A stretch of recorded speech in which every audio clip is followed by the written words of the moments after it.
The work has been more about providing abortions than it has creating the freedom of our bodies. If you cannot have the management of what that body is going to do and have, where does freedom lie?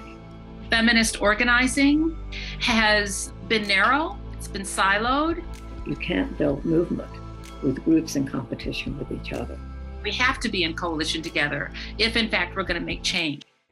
Still coming up on the Laura Flanders Show, the place where the people who say it can't be done take a back seat to the people who are doing it. Welcome.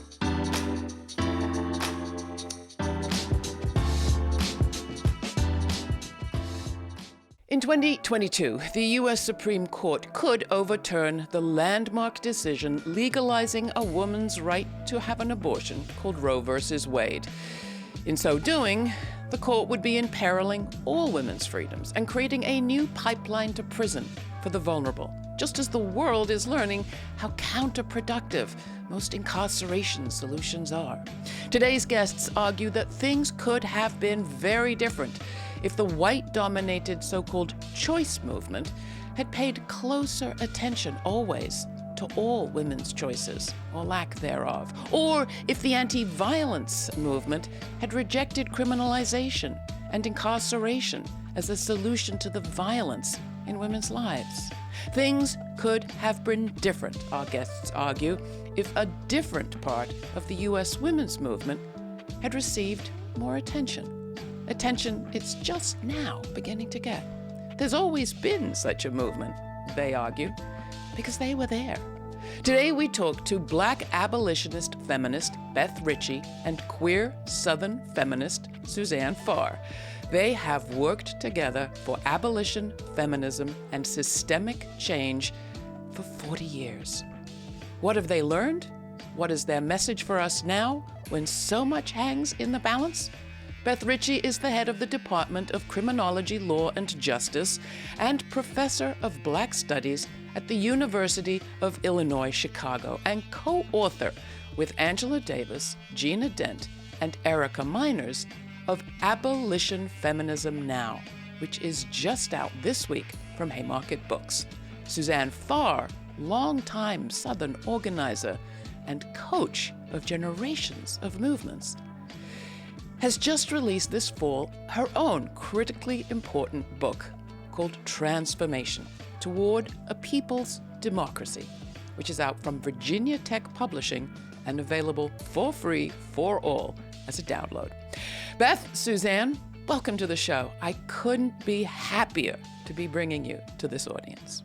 Let's start with you two knowing each other. You've known each other a long time, right? Suzanne, you want to kick off? Tell us a little bit of the story.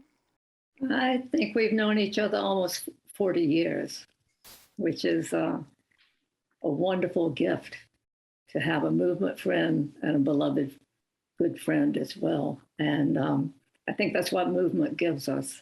And we came together in the creation of a structure for what we call the battered women's movement, what we now call gender violence.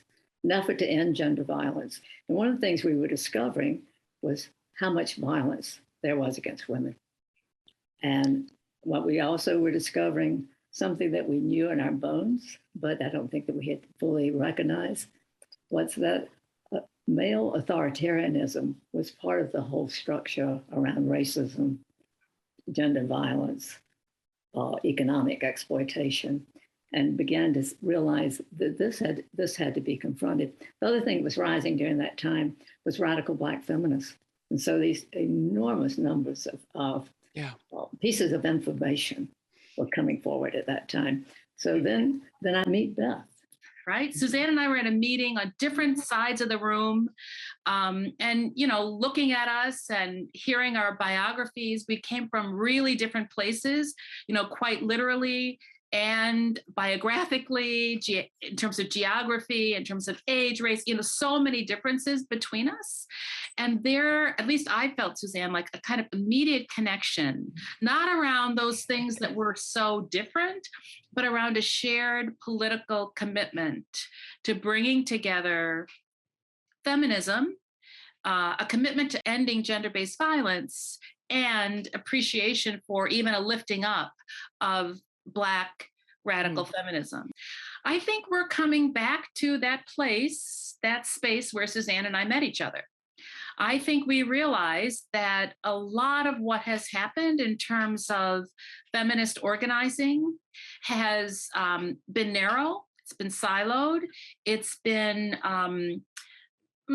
co-opted, if you will, by the pressure to be legitimate, to have lots of people identify as a feminist. I think we've lost our radical edge in some ways, and we've lost our ability to look across a room and see someone who's so different from us politically and biographically and say, we can be in coalition together. In fact, we have to be in coalition together if, in fact, we're going to make change.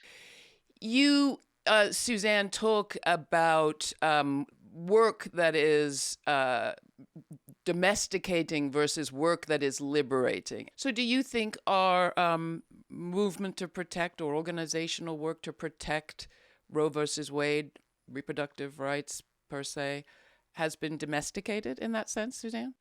I think the work has been more about providing abortions than it has creating the freedom of our bodies, of really looking at body integrity, pushing the argument that this body is all that we own. You know, this is where we do we have freedom or not? If you don't own your body, what else do you own? If you cannot have the management of what that body is going to do and have, where does freedom lie? And so I think that the concentration on the Supreme Court is a concentration just on the delivery of abortions is good, you know, but not enough. And here we have a situation with the Supreme Court justice saying it's no imposition for a woman to carry a baby to term and then just deposit that child at a fire station. And if we don't do that, then we, in fact, are criminalized. And so I would completely agree with Suzanne. I think on the one hand, as feminists, I want to say as abolition feminists, we have to take care of the legislative process that would guarantee our rights. We have to do that. But it is not enough, because if we rely only on the state to set us free, we will not be free. I mean, the state's interest in controlling our bodies and our money and our movement across borders and our everything about our life has to be part of what we think about as the feminist, the radical feminist, led by Black feminism, I want to say, agenda. So I think we have to be careful about what we think of as abolitionists as reformist reforms. How do we make the legislation a little bit better so that a few more women have access to abortion? How do we do that in a way that says we are out here doing radical work? This isn't, we can't concede to sort of mainstream arguments. I talk in my work about how we won the mainstream as feminists, but we lost the radical movement. Yeah. And winning the mainstream will only get us to the place where we are now with Roe, where we can't say, separate from legislative protection, what are we doing about freedom? That has to be our driving question. It's both and. It's not either or, but it has to include the more radical work. These have been hard decades, going from the 70s to now. And the few victories there have been, call it Roe versus Wade as one. We haven't yet talked about the Violence Against Women Act and hate crimes legislation. But the few things that have been passed that people, particularly in mainstream, white, middle-class people claim as victories, have been the focus of a defensive movement. And in the meantime, those were never the ideal goals of the movement that you represent and that you've been part of. And yet it has been very hard to articulate that other vision while there's been this defensive battle going on. And in a sense, I feel that that's where we are again today. Although, Beth, you were suggesting that you felt there was something really new in this moment. As talk of abolition feminism becomes more popular, as talk of mutual aid, particularly in a pandemic, becomes more understandable to more people. Like, what do you think we need to shed in this moment? And very bluntly, will you be grieving if Roe versus Wade is indeed overturned? So I move between grief and joy. I think many of us do during this time. We have witnessed and endured just things that we never imagined would be possible. And that's the good and the bad news, I think, Laura. Like, on the one hand, I feel like we lost our ability to look at state violence as part of gender-based violence over the years. I think that's led to an increase in mass criminalization and incarceration. I think the anti-violence movement had something to do with that, because we didn't critique carceral responses. In fact, we aligned ourselves with the criminal legal system. Meaning just we accepted, or the anti-violence against women movement accepted that the solution to violence against women was incarceration of people committing violence. More policing, more surveillance, longer sentences, domestic violence courts, all of those things, the Rape Shield Act, all of those registries, sex offender registries, all of those things that might create moments of immediate safety for a person in crisis, but ultimately feed and fill up the spaces of carcerality that work against us. And that meant that we weren't in a position to work in solidarity with reproductive justice movements or healthcare movements for all people that would have left us in a very different position around COVID, or with anti-violence organizations, so that when there was a racial justice uprising, anti-violence folks should have been at the front of the line of those protests, right? That we siloed ourselves because of our alignment with carceral solutions. I think it's changing. I really do. And I think one of the reasons it's changing is because there are organizations like Insight, like Gen 5, like organizations all around the country, creative interventions, I could name them. We talk about them a lot in Abolition Feminism now, that are really, they're not winning their campaigns all the time, but they're struggling and fighting and bringing a different kind of analysis, a different kind of opportunity to organize. Suzanne? I think that we're in a place where we have to kind of protect and defend and build at the same time. You know, I think it's not just a fight that's here. There's a lot of protection that we have to do, but we really have to build. And I don't think we can build in the way we've been building. I think we still suffer terribly from, the myth of scarcity, that there's not enough to go around, and if there's somebody else gets something, it's going to be taken from me, as opposed that we're going for the whole. So I do think that we're at this great moment of the possibility of seeing us as a collective, seeing our lives as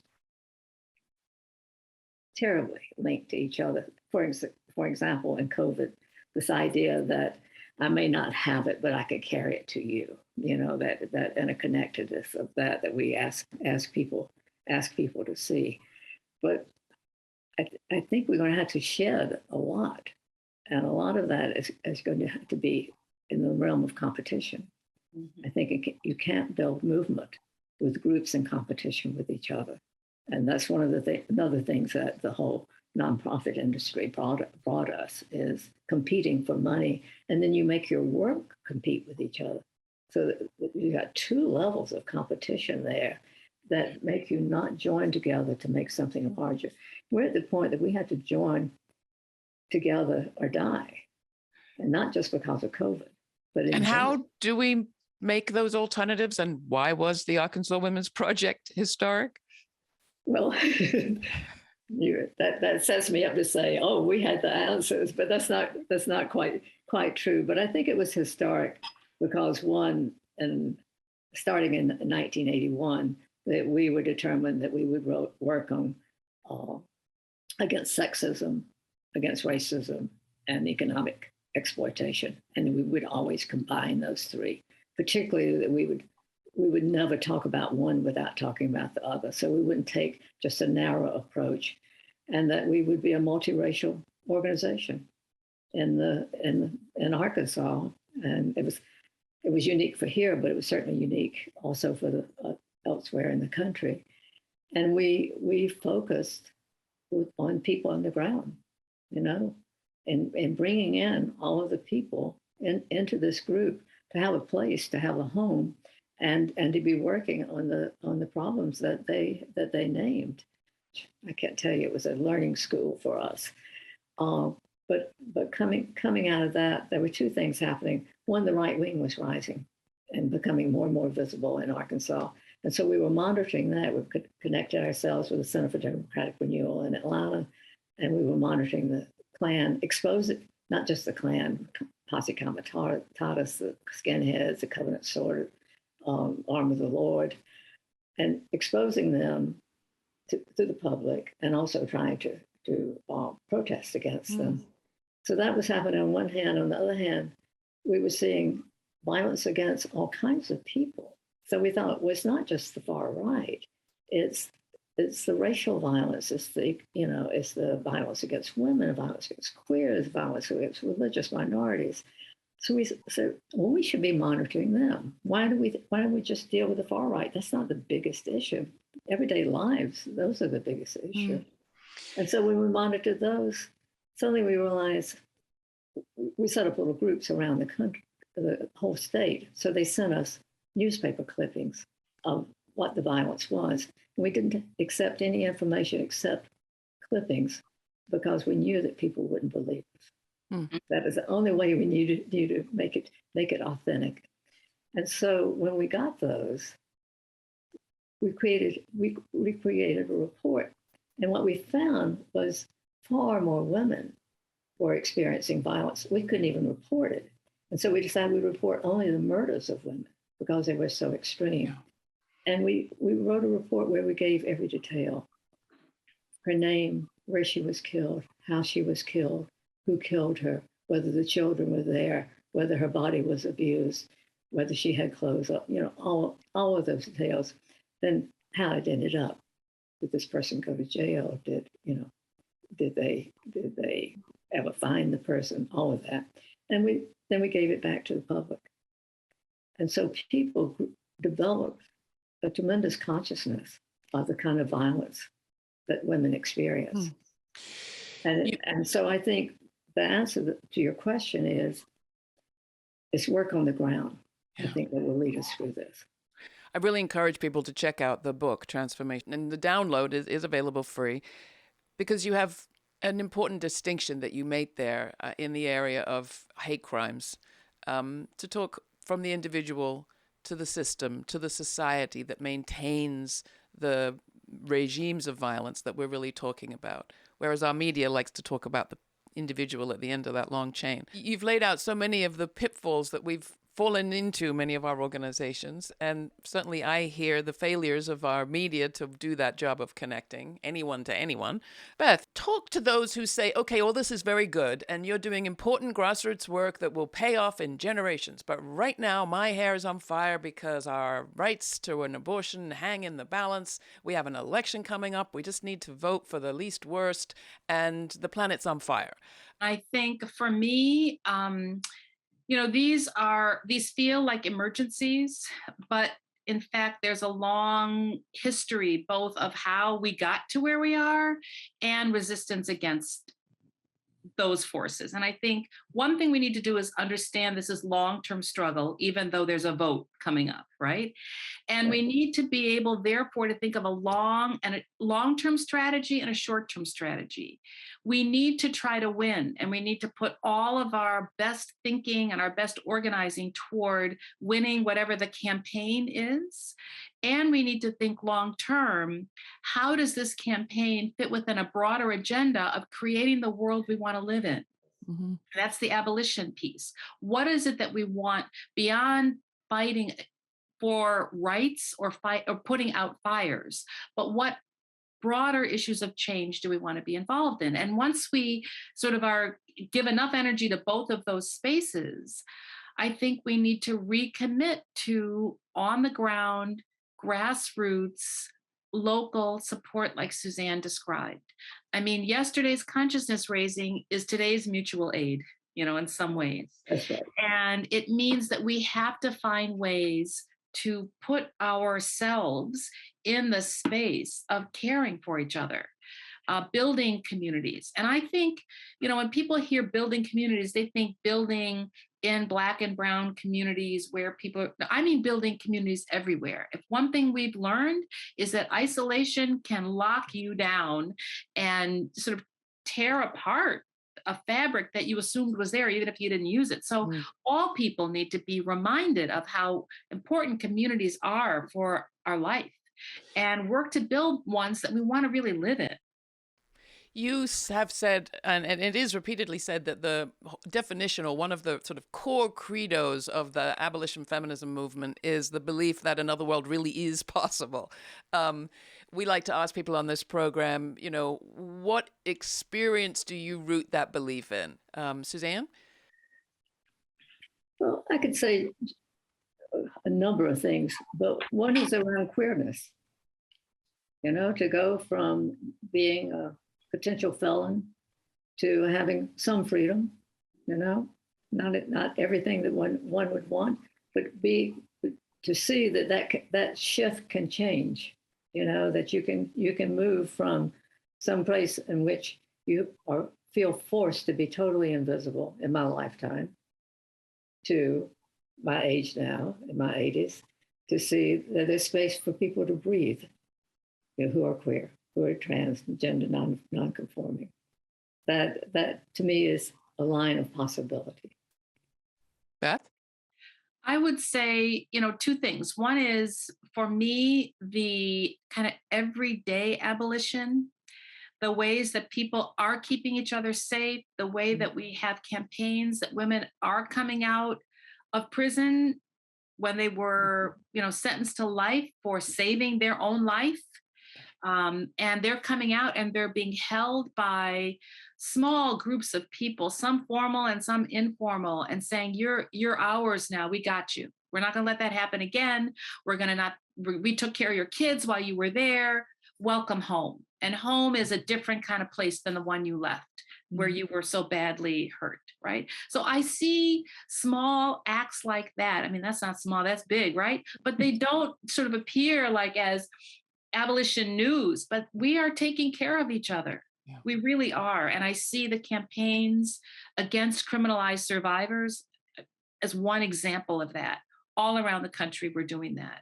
And I think the other place, Laura, is really where we started, that Suzanne and I, for 40 long years, have not only done work, but we've changed the work that we've done. We've gone back and redone some things that didn't work out so well, that we've brought other people into the community of our friendship, that we've celebrated each other's lives as well as supported each other's work. I think that's I don't often think of friendship as resistance, but I do think that there really is something about the possibility that our relationship with each other represents for people. Yeah. And that's why I so appreciate you inviting us both to be on the show, because I think that there is something here about what the possibility is. A lot of people would have said, that's impossible. Those two, no. My parents would not have thought it was possible, for example, that a white Southerner from Little Rock, Arkansas could be, one of my dearest friends. They wouldn't have thought it was possible, but look at where we are. Well, I think we should tell more of these stories more of the time. So we will continue to commit to that. And I want to thank you two so much for being with us.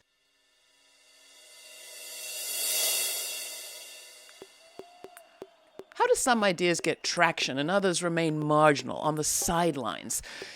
Well, media have a huge role to play. Go back 50 years, the height of the 1960s, and ideas like greed is good or voting is dangerous were marginal at best. It was years of repetition by right-wing media outlets collaborating that made those ideas and the people that voiced them central to our politics today. So, too, ideas like abolition feminism may have once seemed marginal, barely a whisper, but today they are gaining traction.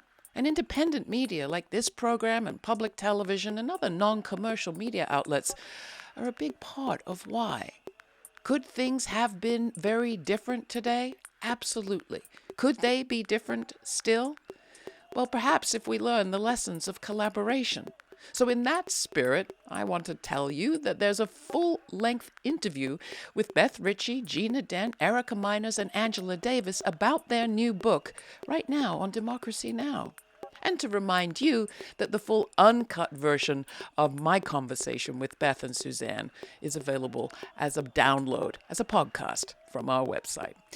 Thanks for joining me. I'm Laura Flanders. Till the next time, stay kind, stay curious.